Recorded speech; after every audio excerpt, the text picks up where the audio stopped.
Good evening. Last night I went out with some friends to do karaoke and had a blast. I sang some of my favorite songs in front of my colleagues, three of which were by the band Toto. I sang Africa, I sang Rosanna, and Hold the Line. Now, I just shotgunned it. I didn't ask if anybody else liked that music. I did what I like to do, and I chanced it. And sure enough, they all liked it. They said I have good taste in music. Last night was a true testament of what true friends are. I can be whoever I want to be around them, and they still appreciate me for it. They told me I had good taste in music, and they had a good voice. Now, however warm and fuzzy that made me feel, I do appreciate it. But most importantly, I appreciate the fact that I don't have to put on a facade and pretend to be something I'm not to accommodate other people. That's what true friends are. They accept you the way they are. Now, since I've arrived in Vietnam, I've actually been quite apprehensive about returning to the United States. The $10 word for fear of going home is nostrophobia. I've actually started to develop that. And the reason why I become nostrophobic is because back home, I oftentimes felt like I was a tool. I felt so out of place. Nobody ever appreciated anything I did. They always took me for granted, kind of blew me off and ignored me like I didn't exist. I had a select group of friends, four friends, a number of friends that I can all count on one hand. My four friends and my family were the only people keeping me sane. Everybody else made me feel like just a burden to society. Now, because of that, that's what makes me think twice about going home. Here on the other side of the world, it's the opposite. It's another ballgame. I'm like a juggernaut. I get treated like a rock star here because people see me for who I truly am. And that's what makes me feel most gratified.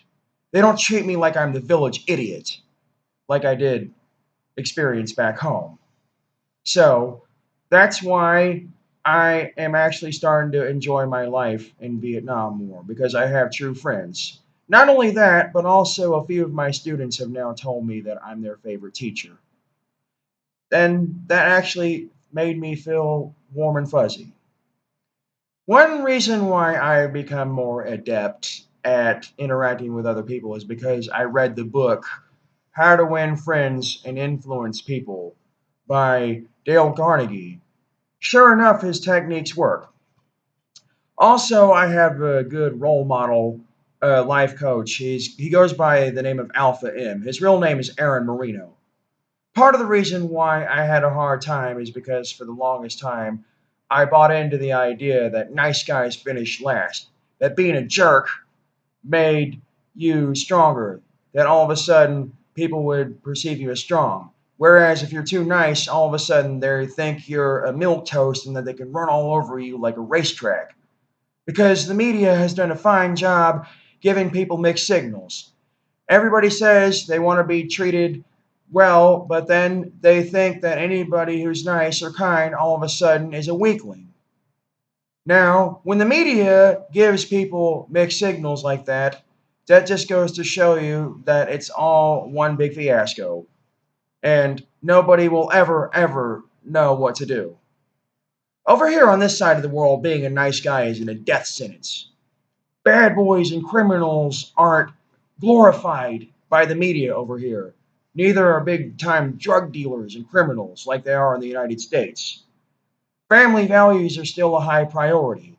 You don't hear about murders out on the streets left and right or school shootings and kids going to school mowing down their classmates with AK 47s and the media hyping it up into one big story. Because the people over here have a sense of solidarity and look after each other and take care of one another. It's rubbed off on many of the expats that live here, and that's why I enjoy living in this part of the world. Though Vietnam is far from perfect, it still sets the precedent of what I think many facets of the United States should be. And it has many qualities in which the Western world is deficient. one of which is family values, another is manners, common courtesy, and respect. But most importantly, the people here are about as real and genuine as it gets. That goes to show you what true friends are. Unfortunately, I've been living in Austin, Texas for too long, surrounded by people that were fake. It's full of two-bit musicians. There's a film industry there, a lot of artists there that aren't happy unless they got a bunch of groupies around to stroke their fragile egos and have a sense of importance. Now, because Austin, Texas has that fake, fallacious facade surrounded by it, I have no desire to ever go back there. I don't want to live in a society where I have to tell white lies and come up with a bunch of bullshit stories to try to impress people so they'll give me the time of day. Because, truth be told, fake friends also aren't permanent friends. One day, when you fall from grace or you get caught in a jam, they're also never around when you need them. They'll leave you in the dirt, high and dry. All too often, I had friends like that back home, and I don't wish to experience that again, which is exactly why I'm more than grateful for the life I have on this side of the world. And also, one other thing, too. As I stated before, many people on the autism spectrum are afraid to step outside of the box and to leave the nest. I left the entire country, and thus I have also become actually more comfortable living in this side of the world than I have been ever living back in my own pond. The only other place where I felt this comfortable and this accepted was in Bangkok because Thai people are also tolerant and accepting and understanding. That's part of their culture. They don't make an issue out of ladyboys over there like they would in the United States. Everybody fits in, everything it goes. Now, Vietnam may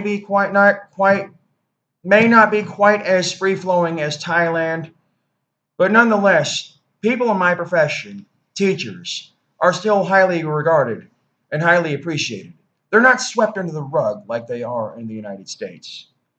And because I work with a group of teachers, they also are very open minded and very accepting. Teachers ranked number 7 on the short list of professions that attract the least amount of sociopaths and narcissists.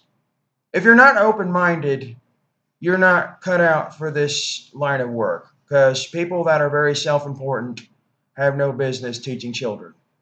So I just want to say that I want to give a big shout out to all my colleagues. You're all wonderful. I love you to pieces. And I can't tell you how welcome and how fulfilled you make me feel. So that's that. Thank you very much, and you have a good evening.